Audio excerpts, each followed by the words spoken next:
जय हिंद दोस्तों।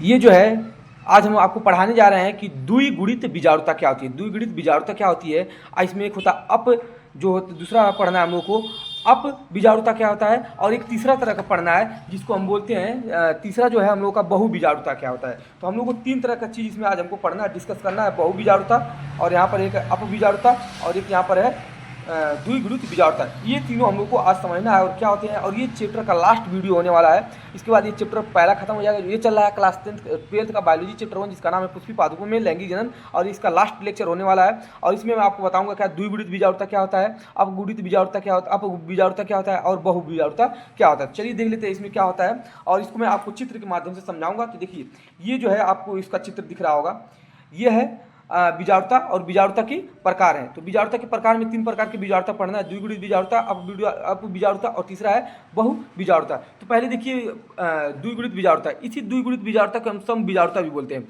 इसी अप बीजाणुता को हम विषम बीजाणुता भी बोलते हैं, और बहु बीजाणुता को बहु बीजाणुता ही बोलते हैं। ठीक है ना। तो देखिए क्या होता है, जब क्या हो, कोई एक मातृ कोशिका हो और उसका जब विभाजन हो, और उससे जो है समान आकार के, सभी समान आकार के और समान क्रिया में समान हो, उनका आकार भी समान हो, उनका काम भी क्या हो, समान हो, तो हम उसको बोलते हैं समबीजाणु कहते हैं। देखिए परिभाषा में लिखा है, इस प्रकार की बीजाणुता में मातृ बीजाणु कोशिका जो होती है, यानी टूयन जो होता है, कि अपचयन विभाग मतलब टूटने के बाद सभी बीजाणु आकार एवं क्रिया में क्या होते हैं, समान होते हैं, उन्हें हम सम बीजाणु कहते हैं। तो देखिए यहाँ पर जो है ये मातृ बीजाणु धानी है। इस मातृ बीजाणु धानी से जब क्या हुआ, अपचयन हुआ, तो अपचयन हुए से जो यहाँ पर जो आपको दिख रहा है यन यन यन यन, ये जो दिख रहे हैं यानी जो बने हैं ये सब बीजाणु, ये सभी कैसे हैं, समान है। और देखिए इनका साइज क्या है, समान है, और इनका कार्य भी क्या होगा, समान होगा। तो उसी को हम बोलते हैं सम बीजाणुता। समझ में आ गया होगा परिभाषा आपको। इस प्रकार की बीजाणुता में मातृ कोशिका मतलब विभाजन करती है, उसी को बोल रहे हैं अपचयन विभाग के द्वारा सभी बीजाणु आकार एवं क्रिया में समान होते हैं, तो उसे हम बोलते हैं सम बीजाणुता। यहाँ पर इसको देख सकते हैं। यहाँ पर देखिए इसको मुख्य बात है, इसका एग्जाम्पल क्या लिखना है। तो एग्जाम्पल में आपको दिख रहा होगा कि ये जो है सेलेन जीनेला है, सेलेन जीलिना नाम आप लोग याद कर लीजिएगा। इसका मैं यहाँ लिख दे रहा हूँ क्योंकि इसका नाम जो है दिख नहीं रहा होगा आपको, मैं इसका नाम लिख दे रहा हूँ, सेलेन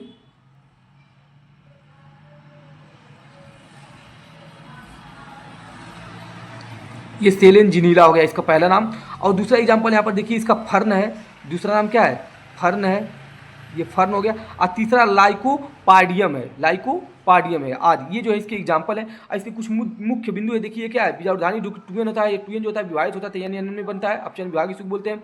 देखिए सभी बीजाणु समान होते हैं, इनका आकार संरचना और कार्य समान होता है, इनसे बनने वाले युग्मक भी क्या होते हैं, समान होते हैं, और मुख्यतः जो होते हैं निचली पादपों में पाए जाती है। ये जो कहाँ पाए जाते हैं, पादपों में नीचे पाया जाता है। तो ये जो था आपको मैं बता दिया बीजाणुता क्या होता है। ठीक है ना। अगला देखिए, अगला हम लोग को पढ़ना अप बीजाणुता क्या होता है। इसमें जो होगा, इसमें जो विभाजन होगा, अपचयन विभाजन जो होगा, इसमें क्या होता है, इसमें जो आकार होगा, कुछ आकार बड़े होंगे, कुछ आकार छोटे होंगे, मतलब इनका आकार जो होगा अलग अलग होगा। तो देखिए इस प्रकार की बीजाणुता में एक ही मातृ कोशिका यानी टूयन के अपचयन विभाग के बाद दो प्रकार के बीजाणु बनते हैं, एक बड़ा और एक छोटा, इन्हें विषम बीजाणु कहते हैं। तो देखिए ये जो है सीलेन जिनेला में है, और यहाँ पर देखिए जब इसका अपचयन विभाग हुआ, तो अपचयन विभाग बनाने के बाद देखिए ये बड़ा वाला बना और ये छोटा वाला बना। तो इनको हम क्या बोलते हैं, इसको बोलते हैं अप बीजाणुता यानी विषम बीजाणुता। इसके देखिए इसके एग्जाम्पल सीलेन जिला में बता दिया, और मासिलिया हो गया, और एजोला हो गया। तीन एग्जाम्पल हो गया। ये सीलेन जिनेला हो गया, और हो गया मासिलिया हो गया, और एक हो गया एजोला हो गया। ठीक है ना। ये इसके उदाहरण है। इसके मुख्य गुण देखिए, दो प्रकार के बीजाणु बनते हैं, बड़े और छोटे। बड़े बीजाणु और छोटे बीजाणु जो होते हैं, बड़े बीजाणु को जो बोलते हैं मैक्रोस्पोर कहते हैं, और छोटे बीजाणु को माइक्रोस्पोर कहते हैं। ये याद रखना है। दोनों में बनने वाली युग्मकों का आकार व कार्य क्या होता है, भिन्न होता है, मतलब उनका आकार भी भिन्न होता है, और इसका जो कार्य होता है वो भी भिन्न होता है। इसमें देखिए दोनों का समान था, इसमें आकार और भिन्न दोनों होंगे, कार्य भी इनका भिन्न होगा और आकार भी क्या होगा, भिन्न होगा। तीसरा नंबर पे हम लोग को पढ़ना है बहु बीजाणुता। देखिए क्या होता है बहु बीजाणुता। इसमें क्या होता है, बहुत सारे क्या होंगे, छोटे बड़े क्या होंगे, बहुत सारे बनेंगे, मतलब कोशिका बनेंगे। देखिए इस प्रकार की बीजाणुता में एक ही मातृ कोशिका के अपचयन विभाग के बाद असमान आकार के अनेक बीजाणु बनते हैं, इन्हें बहु बीजाणुता कहते हैं। इसलिए तो बहु बोला गया, बहु मतलब बहुत ज्यादा, और असमान आकार मतलब उनके छोटा बड़ा कुछ भी हो सकता है, कौन साइज हो सकता है। तो इसमें दो प्रकार की बन रहे थे, एक छोटा और बड़ा, इसमें अनेक प्रकार की बनेंगे, मतलब छोटा बड़ा मझिला सब बन जाएंगे। तो अपचयन विभाग हुआ, देखिए यहाँ पर बड़ा, उससे छोटा, उससे छोटा, उससे छोटा, यहाँ पर देखिए उससे छोटा, उससे छोटा, यहाँ क्या असमान रूप से और अनेक आकार के बन रहे हैं। तो ये आपको ध्यान रखना है। इसका एग्जाम्पल क्या है, साइलम है, साइलम। और भी एग्जाम्पल है, देखिए साइलस हो गया, एजोला हो गया, और हो गया साल्विनिया हो गया, साल्विनिया। इसकी मुख्य बात क्या है, अनेक आकार के बीजाणु बनते हैं, आकार क्रमशः बड़े से छोटे तथा भिन्न भी होते हैं।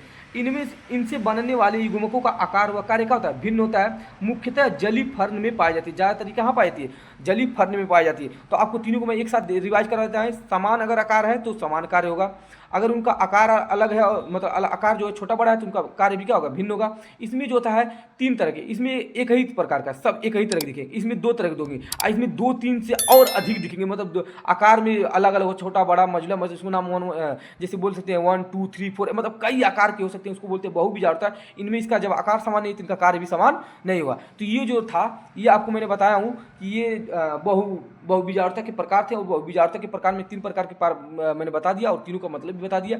और यहाँ पर देख लीजिए, ऐसे लिखना भी है पेपर में अगर आ गया तो ये रहा आपका जो चैप्टर 1 है पुष्पी पादपों में लैंगिक जनन, आज यही समाप्त होता है। इसके नेक्स्ट वीडियो में हम आपको दूसरा चैप्टर पढ़ाएंगे। इस चैप्टर में बस इतना ही, तब तक के लिए जय हिंद।